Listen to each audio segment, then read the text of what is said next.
The cabin hummed with the soft chatter of passengers settling into their seats, overhead bins snapping shut as flight attendants glided through the narrow aisle with polished ease. It was a standard domestic flight, nothing flashy, just a 3-hour trip across the country. Yet, for some, the act of flying still held a touch of wonder, though that magic was lost on those already simmering with frustration before their seat belts clicked. Among them was a woman in her late 40s, her blonde hair meticulously styled, designer sunglasses perched atop her head despite the cabin's dim glow. Her neon green neck pillow clashed loudly with her zebra-striped travel outfit. She stood in the aisle, radiating irritation, as if the universe owed her an explanation. The woman, Lisa, as her monogrammed luggage tag declared, scanned the rows with a deepening frown. "This can't be right," she muttered, loud enough for nearby passengers to glance up warily. "I paid for premium economy." "This isn't premium economy." She waved her boarding pass like a flag of betrayal. A flight attendant, Emily, approached with a warm smile, her navy uniform crisp, her ponytail neatly secured. "Ma'am," she said softly, "may I see your boarding pass?" "I can help you find your seat." Lisa thrust it forward with theatrical reluctance, grumbling under her breath. Emily studied it and nodded. "You're in 18C right here. Premium economy runs from rows 15 to 20 on this plane, so you're in the right spot." She handed the pass back, her tone kind but firm. Lisa wasn't convinced, said. Crossing her arms, she snapped, "This isn't what I paid for. I wanted extra legroom. This is no better than coach. I deserve first class." Emily's smile held steady, though a trace of weariness flickered in her eyes, the kind born from handling too many demands before takeoff. "I hear you, ma'am," she said, unruffled. "First class is full, but I can confirm this is your assigned seat. Once we're airborne, I'd be happy to bring you a complimentary drink and snack to make you comfortable. For now, please take your seat so we can depart on time." Lisa didn't move. Turning to a man in his 50s behind her, she vented, "Can you believe this? She's offering me soda and pretzels instead of the seat I paid for." The man offered a thin smile and looked away, unwilling to engage. Undeterred, Lisa raised her voice. "This is outrageous. I'm a frequent flyer. I have status. I shouldn't be treated like this." A few passengers exchanged looks, someone muttered, "Here we go." Another flight attendant, Michael, stepped in, his tone firmer. "Ma'am, you need to sit down now. You're delaying our safety checks and takeoff." With a huff, Lisa shoved her oversized tote into the overhead bin, leaving it ajar, and flopped into her seat, the neck pillow askew like a crown. For a moment, calm returned. The plane doors sealed, safety demos began, and Emily moved to her jump seat, avoiding Lisa's row. But Lisa wasn't done. She jabbed the call button twice, the chime cutting through the cabin. When Emily returned, Lisa's sunglasses were off, her glare sharp. "I want your supervisor," she demanded loudly.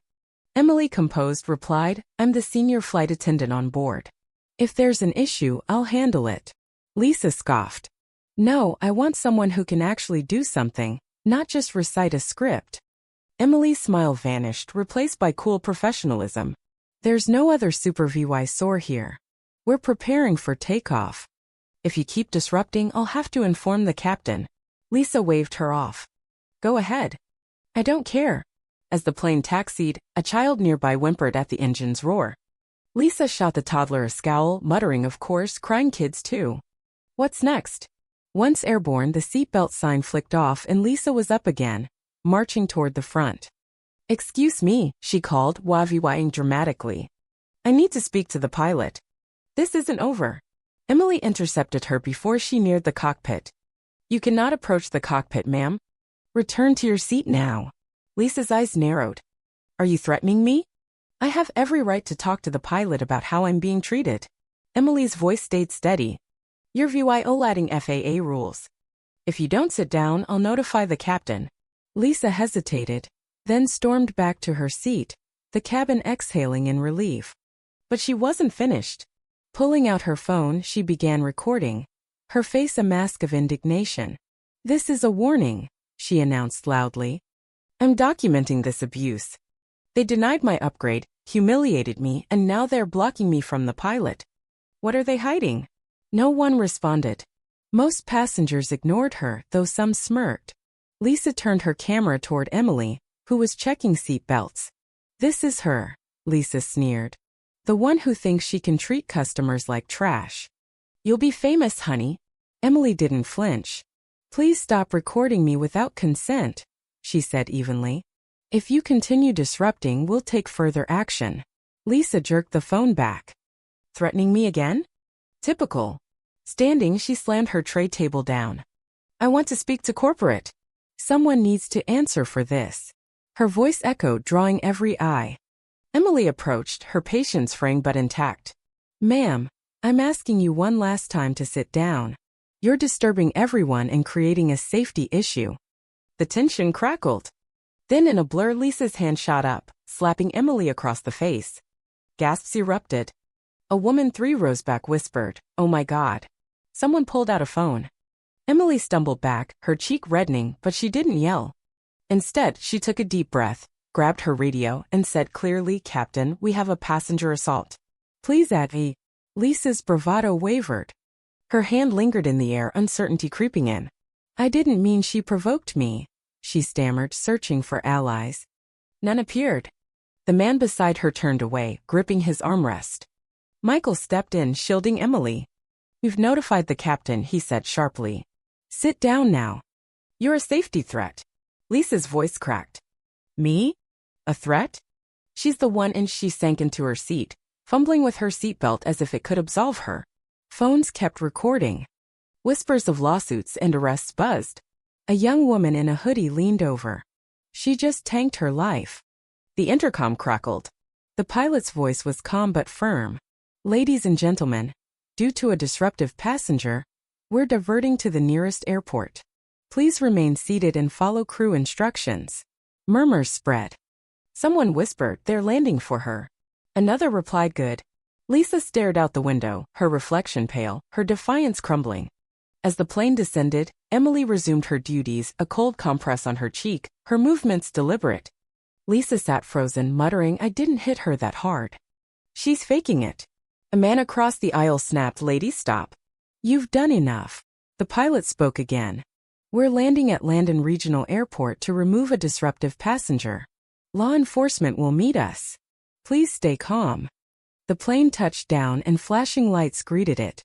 Passengers stayed seated, phones ready. 2 officers boarded, led by Michael to row 18. Ma'am, one said, taking Lisa's elbow, come with us. You're being removed for assaulting a crew member. Lisa shook. This is insane. She attacked me. The officer was unmoved. We're not arguing. Let's go. Lisa stood, trembling, and walked down the aisle as passengers clapped a slow, growing wave. A woman shouted, about time. As the door closed behind Lisa, the cabin lightened. The pilot's voice returned. We'll now continue without one passenger. The plane took off again, the mood oddly unified. Emily worked quietly, her professionalism a beacon. A passenger slipped her a note. Thank you for showing us grace. She tucked it away, her throat tight. Later, at the hotel, Emily learned corporate was considering a commendation, maybe a promotion. The pilot praised her leadership. Her phone buzzed with notifications she was trending, dubbed a hero online. Lisa, meanwhile, sat in a holding room, her bravado gone, her actions looping endlessly on social media. The hashtags were merciless. The next morning, Emily prepared for her next flight. A faint mark lingered on her cheek, but her eyes were steady. She nodded at her reflection, ready for the sky's unpredictable, turbulent, but hers to navigate with grace.